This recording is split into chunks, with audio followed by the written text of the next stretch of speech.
Are you looking for an athletic scholarship? You're in the right place. This is the Recruit Me Athletic Scholarship Podcast, the longest-running podcast on recruiting and athletic scholarships. We're here to help your family navigate the recruiting road all the way to an athletic scholarship. He's a recruiting expert and a dad of 2 college athletes. He has a wealth of experience to share. Here's Recruit Me CEO, Brent Hanks. Welcome to episode 419 of the Athletic Scholarship Podcast. This 6th step is to send one-page updates. So starting in episode 414, I've introduced the first of the 7 steps to an athletic scholarship that are found in the Recruit Me 3.0 athletic scholarship system. The 7 steps are designed for you, the student athlete, and your family to navigate through your recruiting journey. I have said and will say many more times that if there are 1,000 prospective student athletes, then there will be 1,000 different recruiting journeys. The Recruit Me 3.0 system, with its 7 steps, covers the vast majority of the prospective student athletes and gives guidance and basics to create your own DIY route to your right-fit college choice. Throughout the Recruit Me 3.0 system and throughout the many episodes of the Athletic Scholarship Podcast, I emphasize that college coaches want to hear from you, the prospective student athlete, that you must recruit colleges to recruit you. There are many options for you to consider. Most only think or know about the major sports in the major NCAA Division I level. Learn about all of your options in the junior college level, the NAIA level, and the NCAA Division II and Division III levels.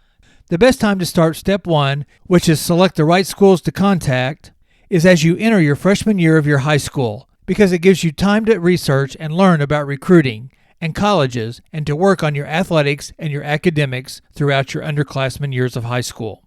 If you are past your early freshman year, then right now is the right time to start.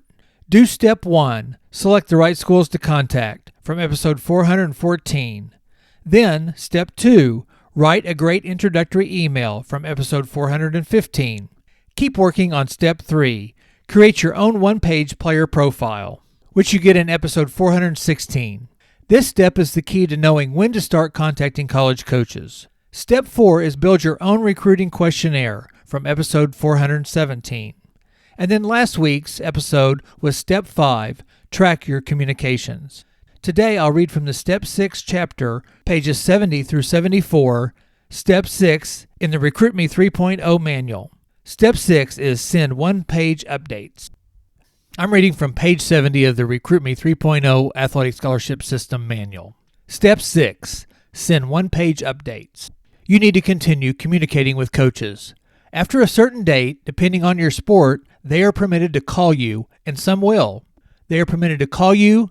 Visit the NCAA website for the current contact chart, which lists each sport and contact dates and windows. Don't stop communicating. Make sure you stay in touch with coaches, proactively. If you stop communicating with coaches, they will assume you've lost interest. Therefore, respond to every letter or email they write.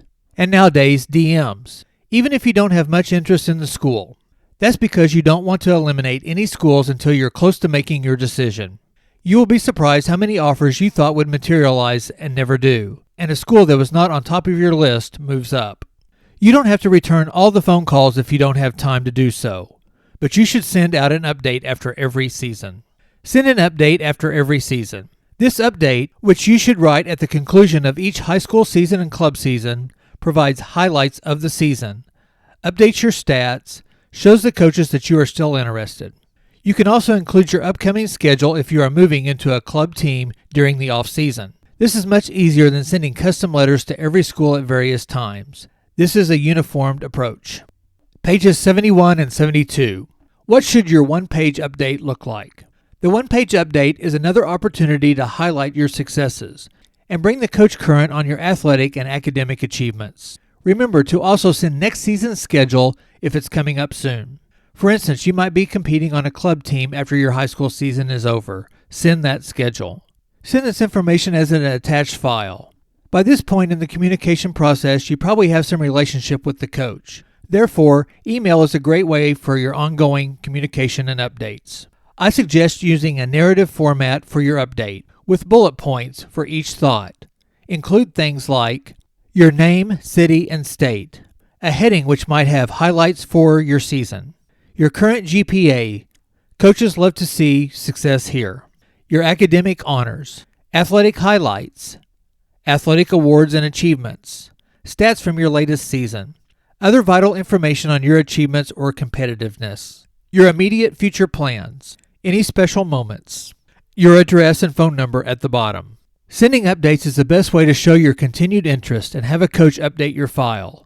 Sending an update at the end of each season is the minimum you should do. You should use every opportunity to send out some kind of update whenever there is new information to communicate, such as SAT or ACT test scores, a GPA update, academic or athletic honors, or a schedule for an upcoming season. Of course, you won't always have a full sheet to fill, so you can send the information in an email or a letter which simply says something like this. Dear Coach, I've just received my SAT scores and just wanted to let you know so you can update my file.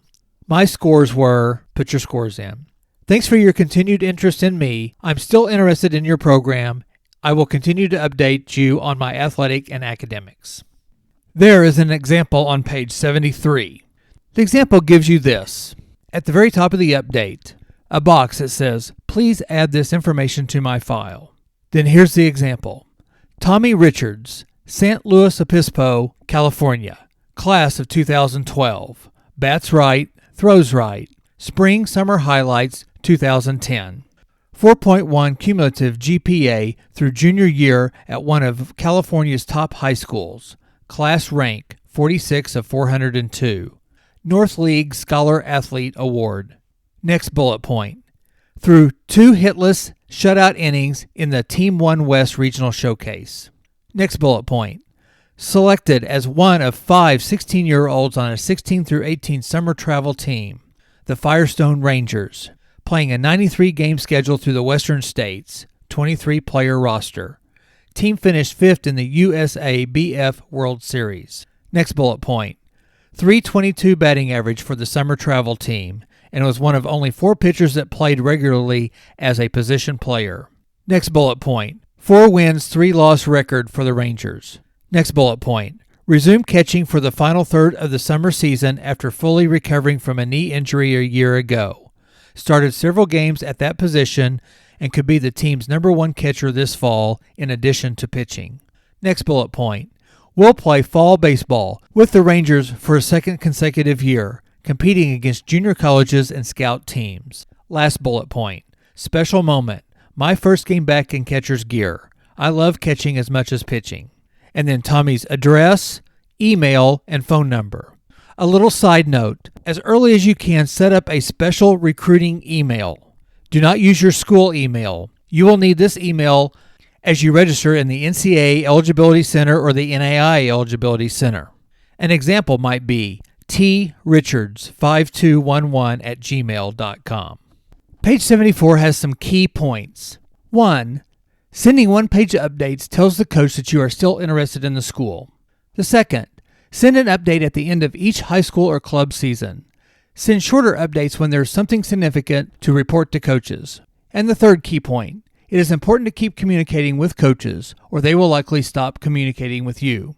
Also, there is a Discuss It section on this page. The first point to think about, are there some new schools that I'm interested in now? The second point is, do I need to send an introductory letter or profile package to some other coaches? Step 6 is many times overlooked because you spend so much time doing research and sending your introductory emails, your player profile, your videos, and questionnaires to college coaches. Step 6 is sending updates, and it can be overlooked or taken for granted. Usually at this point of the recruiting journey, the prospective student athlete is an upperclassman in high school, and it is a busy time. Practices, training, games, classes, testing, dating, proms, driving, and many, many more high school functions strain a prospective student athlete's time and energy. You may feel by just playing your sport, then coaches will just find you. Or if you have done steps 1 through 5, then by sending your introductory packet that you can just sit back and wait for coaches to call you. Well, it doesn't really work that way. And if it does, it's not very often. When I was in the car selling business, I couldn't just contact customers once. I had to follow up with the customers. I would call, text, or email if a new product was coming out, or had arrived, or if incentives changed. I used my tracking tools and my calendar to drum up business. I couldn't make a good living just hoping a customer would come in and buy a car. I had to make sure I got repeat customers and referrals, and I did that by sending updates and follow-ups. Luckily, back when Parker was in his recruitment, back in 2016-2017, Parker is my oldest son, we used my car business experience to contact and follow up with coaches. And it worked, eventually sending Parker to pitch and go to school at Northwestern University in the Big Ten Conference. If Parker had not initially contacted Northwestern's coaches, and if he hadn't sent updates and follow-ups, then Coach Reynolds would have never came to the showcase in South Chicago to watch him pitch. Updates and follow-ups are hard work, but are again essential to getting to a point where you can make a right-fit choice for your college. That covers Step 6 of the 7 Steps to an Athletic Scholarship. You can get more sending updates and follow-ups information in past the Athletic Scholarship Podcast episodes, 262 and 317. Go to your favorite podcast app or go to recruit-me.com for more past episodes. The Athletic Scholarship Podcast is the world's longest-running recruiting education podcast. I'm Brent Hanks, the owner of Recruit Me and the host of this episode and over 200 episodes of the Athletic Scholarship Podcast. The Athletic Scholarship Podcast is one of the many free and inexpensive recruiting resources that Recruit Me provides. Go to the recruit-me.com website to take advantage of, again, the Athletic Scholarship Podcast, the free Recruiting Power Pack, the free monthly Recruit Me newsletter, and the inexpensive $39 Recruit Me 3.0 Athletic Scholarship System, which gets you a comprehensive step-by-step manual, workbook, and worksheets. If you want a sample of what you get with the Recruit Me 3.0 manual, then listen to the past episode 410, called Free Chapters of the Recruit Me 3.0 Athletic Scholarship Manual. Also, take the time to email me, Brent at recruit-me.com, and request the Parameters Worksheet and the College School List Worksheet for no charge. Thank you for listening, and join me next week for episode 420, Step 7 of the 7 Steps to an Athletic Scholarship, found in the Recruit Me 3.0 Athletic Scholarship System. You can get your complete DIY system for only $39 on the recruit-me.com website. Next week's episode covers Step 7, Make Your School Choice Wisely.